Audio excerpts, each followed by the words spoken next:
વડોદરા શહેરના નવાપુરા વિસ્તારમાં આવેલા મહેબૂબપુરામાં ભાતુજી મહારાજના મંદિરનું નિર્માણ કાર્ય ચાલી રહ્યું છે। ત્યારે મંદિરના ખોદકામની કામગીરી દરમિયાન 30 થી 35 વર્ષ પહેલા જમીનમાં દટાઈ ગયેલું હેન્ડગેસ ગ્રેનેડ મળી આવતા પોલીસ સહિતની વિવિધ ટીમો દોડતી થઈ ગઈ હતી, પરંતુ આ વર્ષો જૂનું હેન્ડગેસ ગ્રેનેડ હોય નિર્જીવ હોવાથી પોલીસ અને વિસ્તારના લોકોએ રાહત અનુભવી હતી। કોઈ ચિંતા જેવી વાત નથી તેવું અધિકારીએ જણાવ્યું હતું। મહેબૂબપુરામાં ભાતુજી મહારાજના મંદિરનું નવનિર્માણ કરવા માટે ત્યાં ખોદકામ કરવામાં આવી રહ્યું છે।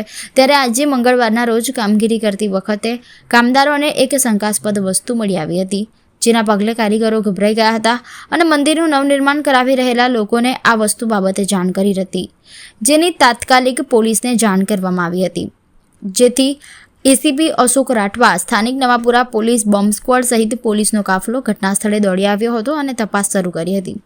એસીપી અશોક રાઠવાએ જણાવ્યું હતું કે આ ગેસ ગ્રેનેડ 40 થી 50 વર્ષ કરતાં જૂનો છે, આની કોઈ જોખમ નથી। આજ રોજ નવાપુરાના મહેબૂબપુરા વિસ્તારમાં જ્યાં મહેબૂબપુરા ચોકી આવેલી છે પોલીસની, ત્યાં જે મંદિર છે, મંદિર પાસે મંદિરના ટ્રસ્ટીઓ દ્વારા કોઈક કામથી ખોદકામ કરવામાં આવ્યું હતું, તો ત્યાંથી એક 3-વે ગેસ ગ્રેનેડ છે જે 40 થી 50 વર્ષ જૂની બનાવટનો હોય એમ પ્રાથમિક દ્રષ્ટિએ દેખાઈ આવેલું છે, એ મળી આવેલ છે। એ મળતાની સાથે જ નવાપુરા પોલીસે અમારી BDDS ટીમ છે એને ઇન્ફોર્મ કરેલું હતું અને BDDSની ટીમ ત્યાં આવીને ચેક કરતાં આ જે ગેસ ગ્રેનેડ છે તે મૃત હાલતમાં એટલે કે ડેડ હાલતમાં છે એવું જણાવેલ હતું। એટલે આ ઓલરેડી ઇનએક્ટિવ ગ્રેનેડ છે એ ત્યાં છે।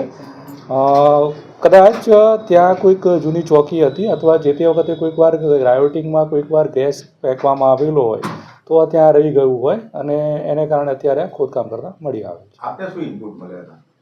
બસ ગેસ ગ્રેનેડના જ અમને ઇનપુટ મળેલા હતા કે આ રીતે ગેસ ગ્રેનેડ મળી આવેલ છે, તો અમે તરત જ BDDSની ટીમને સંપર્ક કરેલો હતો। મૂકવા જેવો કોઈ પરિસ્થિતિ જણાઈ આવતી જ નથી, કેમ કે આ જે ગ્રેનેડ છે એ ખૂબ જ જૂનો ગ્રેનેડ એવું લાગી રહ્યું છે, સ્ટીલની બનાવટનો છે। હવે જે આવે છે પ્લાસ્ટિકના બનાવટના ગ્રેનેડ આવી રહ્યા છે અને એના પર જે માટી લાગેલી છે અને ડિફ્યુઝ બી થઈ ગયેલો છે, તો કોઈ મૂકી જવાય જેવી કોઈ હકીકત એમાં છે નહીં। એટલે ખોદકામ દરમિયાન આપણે કોઈને પૂછપરછ કરી કે આ ખોદકામ દરમિયાન મળી આવે છે। એટલે ટીયર ગેસ છે? હા, ગેસ ગ્રેનેડ। અત્યારે જે ગેસ ગ્રેનેડ હતા એ 2 ટાઈપના આવતા હોય છે, એક તો જે આપણી રાઇફલ છે એમાં મૂકી અને શૂટ કરતા હોઈએ છીએ, બીજા એક હેન્ડ ગ્રેનેડ આવતા હોય છે કે હાથમાંથી એની પિન કાઢી અને આપણે ફેંકતા હોય છે, તો એ ટીયર ગેસ ટાઈપનો એક ગ્રેનેડ આવતો હોય છે કે જેનાથી ગેસ નીકળતો હોય છે અને ટોળું વિખરાઈ જતું હોય।